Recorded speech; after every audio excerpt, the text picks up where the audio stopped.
work, but we can give it a shot. Very good. All right, excellent. So, when you say here, you mean New York City?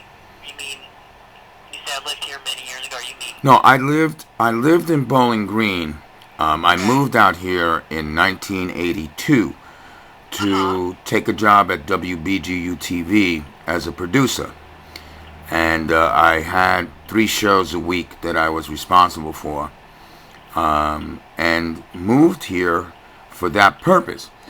What ended up happening, I was in the middle of a divorce because I had been working in Hartford, Connecticut as a reporter for CBS. And my wife and I, we had a daughter, but the marriage fell apart. And it was because I was given the opportunity to come out to be a producer at Bowling Green, and she didn't want to move. So, things just went awry, and we ended up getting divorced. But, this is where part of the story of L Extreme is rooted, because naturally being single, young, I was only 25, 26 years old when I came out here. I ventured into the town, and there was this one that is still here too, Howard's Club. I heard this magnificent Motown sound coming out of the doorway, and I said, "Wow, what is this?" And I walked in, and I figured that it was a black band that was playing. Well, it turned out that it was the Wet Shavers, who were the leading alternative band in town, headed by a man by Stephen Aptonis. And I had a set of congas in my car, and I walked up to him and I says, "I love your band. I'm from New York. I have my congas. Can I sit in?" And he said, "Well, wait till the third set." And he brought me up on the third set. And they launched into Take Me to the River by Talking Heads. Yeah. And I played, and I also jumped up during the bridge and did a rap because I had played the part of Cupcakes in the play Short Eyes by Miguel Piñero. And in that play, which was produced in 1973, and I saw it in 1973, and later played the role of Cupcakes in a road company, that is where the rap Night Before Christmas and All Through the Pad originated from. And that is a very historical thing, because rapping, a lot of people have ideas about where rap music came from. But rapping truly came out of what they called prison toasts. They called it, they called it the dozens.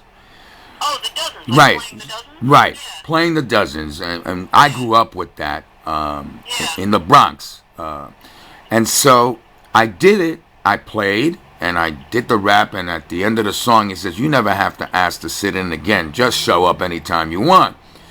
And so I played with Steve for about 6 or 7 months, and then I met some other musicians, and got to know the scene, and I formed my own band called Little Otis and the Upsetters. And that band I had very young, and I had Norman Jones, who is now in Los Angeles. He's a very respected reggae artist, and even the president has given him commendations. And we started the band, and I had some very good players who all went to the university here. It was essentially a university band. We were a fraternity band. And we wrote original songs, and we did reggae, and we did ska. And in fact, some of the songs that later were adopted by L Extreme, the band, were written by Little Otis and the Upsetters. Greg Hames, when he wrote that great article, said, Biscuit Head and Why Must You Funk Up My Life were written by us here in Bowling Green. In fact, many of the tunes that were in L Extreme, Wild Child, were done much earlier than the L Extreme Orchestra, because I even, and I have examples of that on Reverb Nation. It's all chronologically set up. I had written Wild Child back when hip hop was just starting, and instead of using just a vocal, I had put electric guitar and bass on it, you know, and used the drum machine. But you know, this was before Run DMC did their thing with what the heck is it, Aerosmith. Right. Now, that part of that history is documented in the documentary From Mambo to Hip Hop. I'm featured in there, and you know, been acknowledged as being part of the early evolution of this kind of development of music from the Bronx. So, you know, I continued with Little Otis and the Upsetters for 2 years, and then I got a. This was the early. This is 1982 to 1984. Okay. And there's examples of those recordings on Reverb Nation, my site. Okay. Those recordings, by the way, are being inducted into the Jerome Music Library, which has more than 1 million recordings in it, and we have been acknowledged as having some influence on the music scene here. Okay. So, because we introduced salsa, we introduced reggae, we introduced ska, we did combinations of the styles, which later, Still about Otis? this is still Otis and the Upsetters. Okay. All that, So when, well, sorry, go ahead. well, all that eventually was what became El Extreme. So I left here in '84 to go back to college to complete my senior year, and I went to Amherst College, and there I also did some music with the musicians from Amherst College. Okay, this was in 84. This was 80. I graduated in 1986. I left in December of '84. Went back, did some work at CBS TV in New York, and then I went back to Amherst in the fall to complete my senior year. And you know, therein, I graduated in '86. Went back to work for CBS. And after you graduated Amherst in 86. Yes. How long after that did you actually found the band El Extreme? Well, hey, we're getting to that. The '80s, the '80s between '86, you know, the '80s for me was about drugs, sex, rock and roll, and I developed a cocaine habit. I developed drinking, smoking a lot of pot, and I needed help. I worked throughout the whole period, which is come helpful because I have a pension as a result of all that. But I was working for Time Warner in 1989, and I was working for Time Warner where, in Albany? No, in New York City. In New York City. Yeah, New York City. And I was made Employee of the Year, but at the same time, I was doing 3 grams of coke a day and drinking a quart of whiskey. And I went to the vice president of the division that says, you know, thank you for the award, thank you for the recognition, but I have a problem. And he says, what's your problem? He says, I'm an addict, you know. Yeah. And he arranged, thank God, he arranged for me to get treatment for a year. So that's when I went to Albany. My initial experience in Albany at first, from 89 to 90, was getting treatment, going to meetings, getting sober, and I met musicians in the rooms, what we call the rooms of AA. Yep. And there was I think you remember this, there was the Albany Music Expo that happened in I believe it was 90. And I took a tape of Little Otis and the Upsetters to the producers, and I said, I wanted to be a part of it. So I got a band. And so, well, let's hear the band. So I gave them and said, this is my band, and we're all here in Albany. And it wasn't true. You know, I was using a tape from our days in Ohio, but we got accepted into the expo. So therein, I went to the fellas that I knew who were in recovery, because the original El Extreme band was not the people who ended up Okay. You're being noticed. It was all individuals who were in recovery. We made up 8 songs. We made up 8 songs, just like jams. Some spoken word, some reggae, some jazz, some blues. And we ended up at Paulie's Hotel. And, much to my surprise, we ended up dominating that night and being written up in Metroland and great reviews. And we got a record contract with Blue Lunch Records immediately. And the guys in the band said, listen, Luis, we don't want to be playing in bars. We can't be playing in bars. We're all drunks and addicts in recovery. So I had met Brian Tully when I arrived in Albany, and we became friends. We were friends, and he's been my steadfast friend since then. I said to Brian, I need some help. I got to put a band together to record, and we drew in Phil Lands, who played drums, and then what happened then was that we recorded for Blue Lunch, and we needed other players, and we knew a guy who knew a band that had just broken up and that had 2 guitars and a drummer. So This was what year again? this is what year 1990. are you up to now? This is 1990. Okay, this is still 1990. This is 90. So we went into the studio with that lineup and recorded. Unfortunately, Phil and Brian got into, a dispute, and so Phil left, and then we brought in Steve Gifford to drum. Okay, it's on drums. Okay. Right, on drums.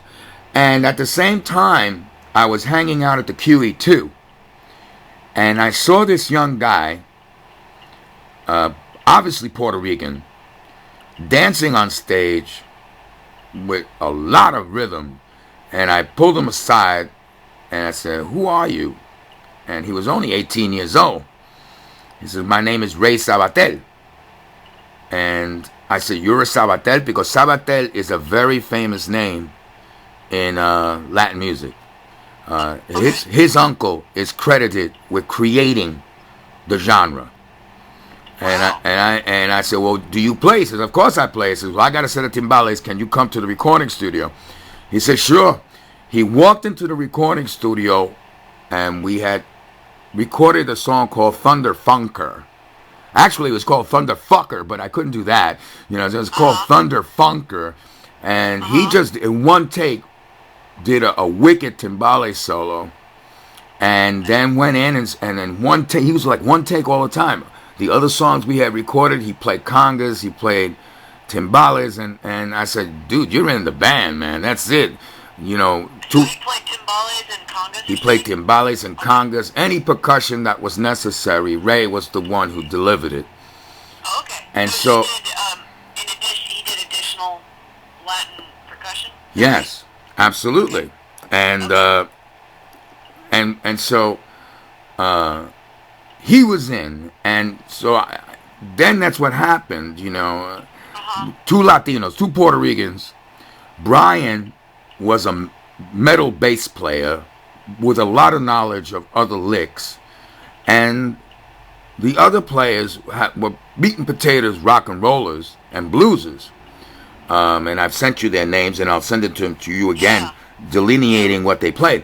But, like Mark Gimatay and John Kaplis and Steve Gifford were meat and potatoes rock and rollers and bluesers. Brian was a metal and world music type of bass player. Me and Ray were Latinos, and then we had Will Zwink. I had met Will Zwink, and he was a jazz player who played alto sax. I said, "Well, that's it. That's the sound," because that's the sound I had with Little Otis and the Upsetters. That same type of lineup. So we got into rehearsing. We had the recording contract. We had gigs lined up immediately because of the splash that had been made at the Albany Expo. And we started to play at the QE2, at Bogies, and various other locations. All the time, though, see, that was not my income. My income was that I went to work for the state senate, and the other fellas, like Mark and John Kaplis, worked for General Electric, and Steve had his job. So we weren't living off of it. That wasn't the purpose of it. The purpose was that we had made an impression, and I said, well, let's ride this out. Let's see what happens. And we continued to. I brought all the recordings from Little Otis and the Upsetters and another band that I had called Gang Bang Bang, that I recorded with in the 70s. And Gang Bang Bang. That's right. That was a band I had in the 70s, in the Bronx. Gang Bang Bang. And I brought those recordings to the guys, and I said, listen to this stuff. This is what I want to do. This is my contribution. So they took all those songs and with some rearrangements, some completely covered the way it was originally done, and that formed the basis of our sound. You got to understand. So you were playing songs from Otis and the Upsetters and the Gang Bang Bang, right, and also new stuff. Right. And how long did you guys? How long did this run last? I mean, I remember meeting you in like, I must have been 90 or 91. Right. Well, what happened was that it went on till late 91, early 92. Okay. Now, this is where some of the tension came in. As with any other band, I was dumb and brought in a woman singer to kind of give us another flavor. And she ended up seducing John Kaplis, the rhythm guitar player, broke up his marriage, and was a real pain in the neck. I mean, she was, I don't even remember her name. I put her out of my mind. I had left for Tucson, Arizona, because I had a job at Telemundo, the TV station. So I went out there to work, and also I had been involved with a woman who was a poet on the scene, and we had a very rocky relationship, and she had moved to Arizona, and I chased her out there, and that just ended up miserably. And the guys in Albany continued using my name, using El Extreme, which was my poet's name, because I'm a poet. That was my poet's name. That's why I gave it to the band. But they kept on using my name. They brought in another singer. Long story short, that crazy woman that I had introduced to them and had seduced John Kaplis ended up punching the new singer one night at a rehearsal, and that band completely disintegrated because of that. So this was all after you left in 92? After I left, some other people were brought in because not only did I leave, but Brian was fired, which sucked. And they've apologized for that. And Ray was finishing university, and he didn't have time for any silliness, so he was not in the group anymore. So they brought in other people to cover our spots. And that's been a point of contention, too, because some of these people have gone on to say that they were El Extreme, and, and I've had to, in one case, get a legal representative to tell this one guy or two guys, back off, because you're not part of us. You weren't on the recordings. You may have sat in after we left, but you're not El Extreme. So there were others. What you're saying is there were other incarnations after you left. There was one incarnation using the name El Extreme. Okay. So how did this I'm taking it this reunion is the original band. And yes. How did that come to be? Yes, and again, that happened because Greg Haynes wrote in Nippertown News, very, very nice article, and he said poet, playwright, and all that. And I told Greg, I wrote to him, I said, listen, I live in Ohio, Ray lives in Miami, Brian's in New York on tour with a really great rock and roll band. I don't know where the other guys are, and it would cost $8,000. It cost me $8,000. I said, if you pay us $8,000, I'll get a reunion together. So that dropped there, and but I did the idea remained in my mind, you know. Then Time Warner in New York, a producer and director in Time Warner, who I know. I just want to make sure I get this straight. So you were in Ohio, Ray was in Miami, Brian was on tour with a rock and roll band. Yes. What's the name of that band? Oh, I gotta pull it. Yeah, I know the name. I have. Hold on a second, and I'll tell you. I got it here on my computer. And when I looked that up, what happened was, let's see, that this director I know, Brian, right? At Time Warner. A director, like a movie director, a musical? TV director. A what director? TV, television. Okay, so a TV director, you know, based where? In New York. Okay. In New York. He called me up and he said, Luis, I think it's time we do a documentary on your career, on your creative career. And I said, oh, okay, that's cool. And that's when things got in motion where the producers contacted every band that I've ever had. And they said, would you be interested in participating into being interviewed? And the majority did. And they did. And finally, we did track down. When was this? This is in the last 2 months. Okay. In the last 2 months. And so what happened then is that we did get in contact with Mark and Steve and tried to find Will. We did have a trumpet player that had sat in with us. And, you know, he wasn't part of the original band, but he had sat in on the filmed versions of us playing at Bogies, and it was a good trumpet. And so I kept on asking him, can you find Will? And long story short, that turned into a real hassle because he knew how to get in contact with him, and it led me to contact someone else in Albany, which I will not name, who turned out to be a real jerk. And I basically, after being given the runaround, I said, you know what, go screw yourself.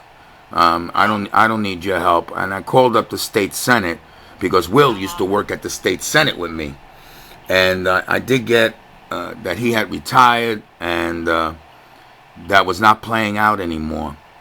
I have been in touch with Will, and because of you did get in touch with him? I've been in touch with him, and because of this whole brouhaha that happened with this jerk in Albany, he shied away, you know, because so he's not gonna be there on trumpet. Someone else will be no. He was saxophone. Will was saxophone. The trumpet player, I told him take a hike to, because you know he had known all along that this guy was a jerk, and he sent me to him. And then when I told the guy, the jerk, you know, excuse this language, go fuck yourself. This trumpet player wrote to me, why did you do this, you know? And I said, well, you know, dude, if you knew what the deal was, why did you even send me to him? You know? And I just don't need headaches. So, did you find another saxophone? Oh, well, here's the beauty of having been a professional player in the salsa field, in the rock field, in the jazz field since 1975, and being a reporter. I have associations with some major league players, Grammy winners, like National Endowment of the Arts jazz master, Papo Vasquez, the trombone player. I have associations with horn players, prominent horn players, in the Latin field, in the jazz field, in the rock field, and they're all showing up to the concert. So since the horns was always just solo instruments for me, It's just a matter of they'll be soloing on the tunes. They're experts. I mean, I'm talking about Grammy Award winners, Grammy nominees. I'm not talking about some lightweight bar band players. Right. These are guys that got some reputation. You're talking about the guys that are going to be showing up for this There's one. 27 musicians who are showing up to the concert. I'm sorry, how many? 27. 27 musicians. Wow. Yes, that's how many people have agreed because of their relationship with me over the years. Okay. So they've all agreed to be in the documentary. They all want to play and be interviewed. So this gig, this reunion gig in New York, is also going to be filmed for this documentary Yes. about you. Yes.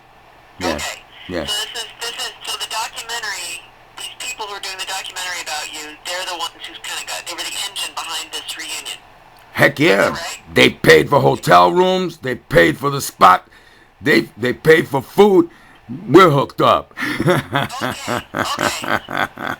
Oh, okay, I see. So, what are the names of the producers of this film?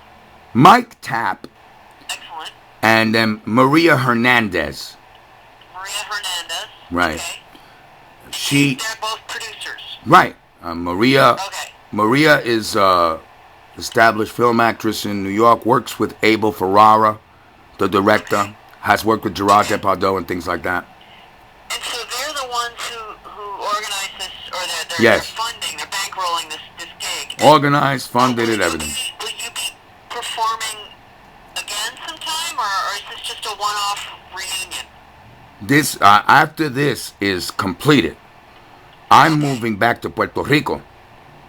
You're moving back to Puerto Rico? Yeah, Wow. I've been doing my doctoral studies. I'm going for my doctorate because that's another reason why I came back to Bowling Green. They have a great university here, and What's the doctorate in? Latino pop culture in the 20th century. Latino pop culture in the 20th century. Right, right. Oh, fantastic. And when did you come? Were you born in the Bronx, or were you born in Puerto Rico? I was born in Queens, New York. Oh, okay. And first, I lived in Brooklyn with my family, where I was introduced to salsa, to some very major. Richie Ray is a major name in the development of salsa, and his mother was my babysitter. So Richie used to take me to jam sessions. My father was a singer who worked in Puerto Rico, and so I was surrounded by that. And then we moved to the Bronx in 1963, and therein, went to school and all that. Got involved as a graffiti tagger in 1973. I used to tag the subway stations with El Screwo. I was El Screwo. And so I've had different identities over the years. And this has all been part of the journey, too. Because I never got into this to be a star. That was never my intention. My intention was to have experiences as an American. Right. I grew up during the era of the movement against Vietnam and Puerto Rican consciousness, and so we were taught that if you have talents, do them, use them, not to be a star, but to fully realize who you are, and that's how, I was able to sustain myself. That's how I sustained myself over the years creatively. My inner being was about doing this, to be representative as a Puerto Rican, but not like Mark Twain says. That they asked him once, "Are you an American?" He says, "No, I'm not an American. I am the American." And I identify with that because I studied Mark Twain very deeply. Mark Twain had very big influence on the development of my act as El Extreme, as did Cervantes, as did other aspects. My degree is in dramatic arts from Amherst College. I always considered what we did with El Extreme, and this is quoted in various articles, that it was theater, that we were doing theater. a musical Yeah. theater, you know, and there was this character. I was playing the role of a new wave rock singer. Right, And right. so all the drama that comes with that, you know. So, you did, over the last 45 minutes, you've described a lot of kind of tension and some personality conflicts. And has it been hard to reunite and The have you only gone hard crazy? I mean, how is it? the only hard part about it has been that John Caplis copyrighted the music that we did as a group Uh, and stole it and has oh, been licensing it to independent films, and it even showed up on the American Music Awards not too long ago, one of the songs. And Mark, when I got back in contact with Mark, and I made this public, he accused me of stealing money from the group, and but that, you know, this and that, I did all this. I said, dude, you know, first of all, that's not me. You know, I had my professional career. I didn't need to steal any money from anybody, you know. yeah, So he apologized for that. He says, I'm a different man today, so we won't yeah. get into that.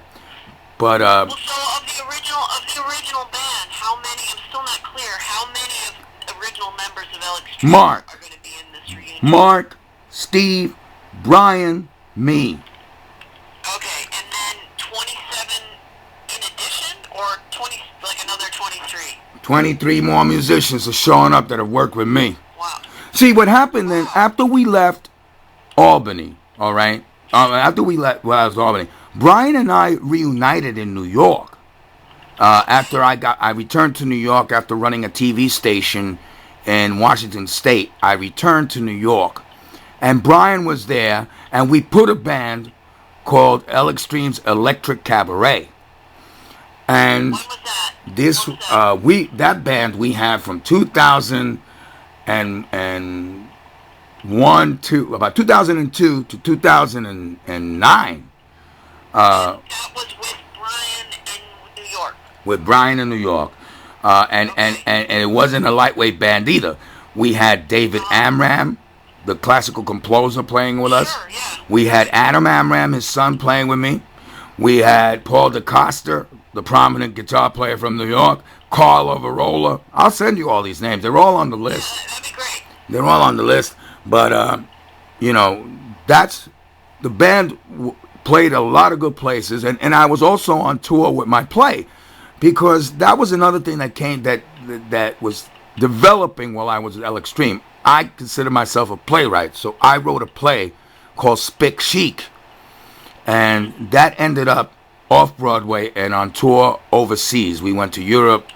We went to Japan. Wow. Yeah, and that was all based on the spoken word work that I had developed prior to having L Extreme, which is some of it's featured in the L Extreme repertoire. I just continued developing that until it reached that level. Okay. And Could you do me a favor? And I know you've been telling me giving me a lot of detail now. But could you send me a resume or a CV of some kind? So, do you have anything or? well, yeah, the Reverb Nation site has the bio, has Okay. all the recordings by date. Okay. You know, But also information about it. The play you just mentioned. Does it have that as well? yeah.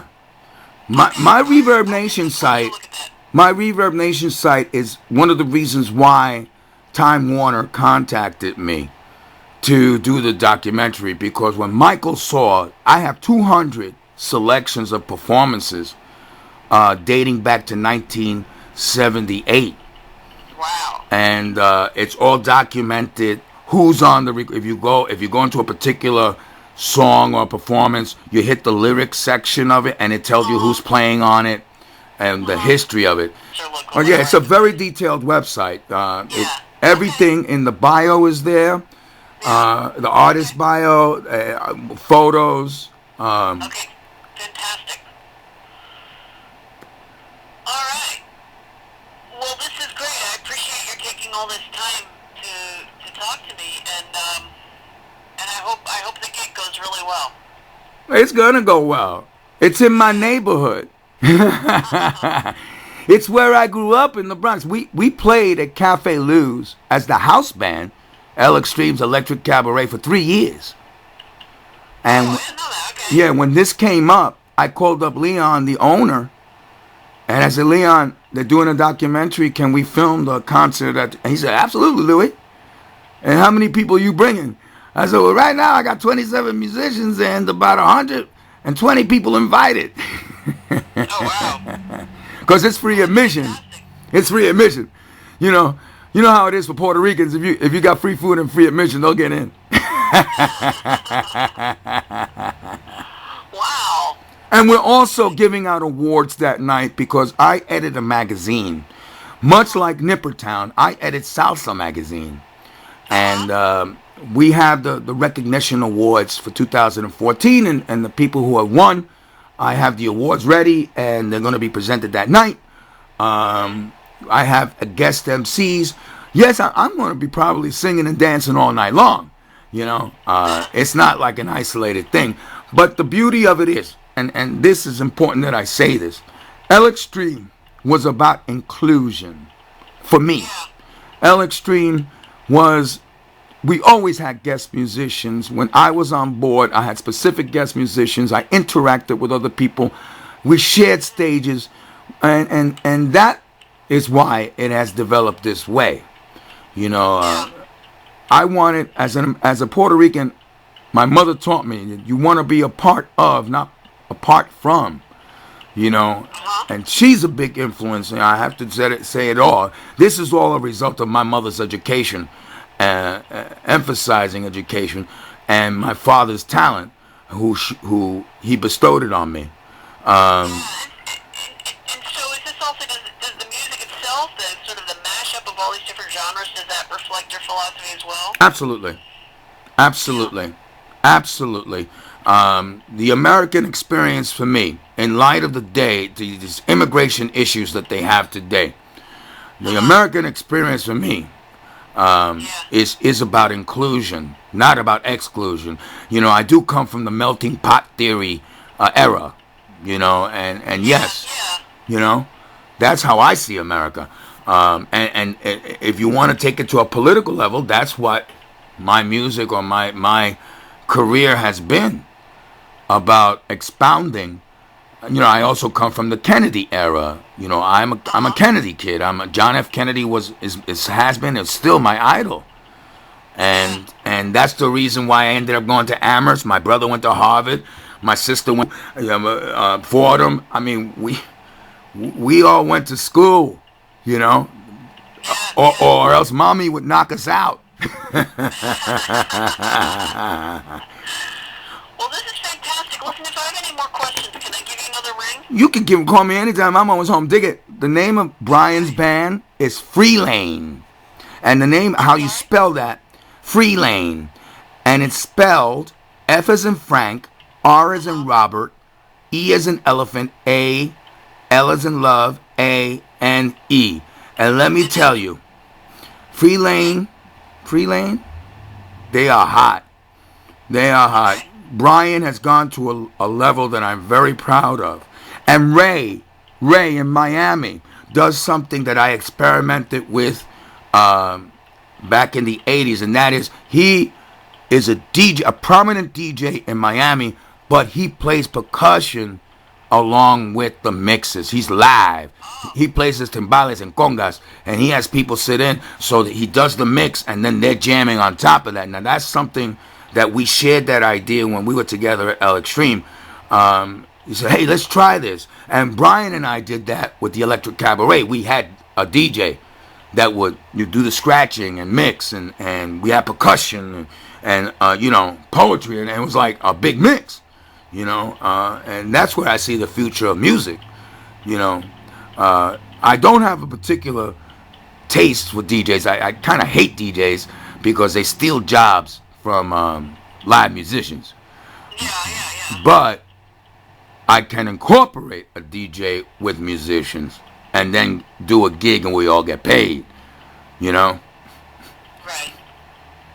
Okay, well, great. Listen, thank you so much for spending all this time talking to me, and I hope the gig goes well. It will. And it was 42 minutes and 17 seconds that we spoke. Because I taped it. I taped it all. Excellent. Well, thank you so much, and stay warm. Well, what I'll do is this. I'll process this and send you the audio so that if you need to refer back to it, there you have it for your notes. Oh, that's fantastic. I think I took a lot of notes. Good. But, okay. So Then you're a good reporter. From one reporter to another, that's good. Excellent. All right. You take care. Thanks so much, Luis. Thank you. All righty. Bye-bye. Bye.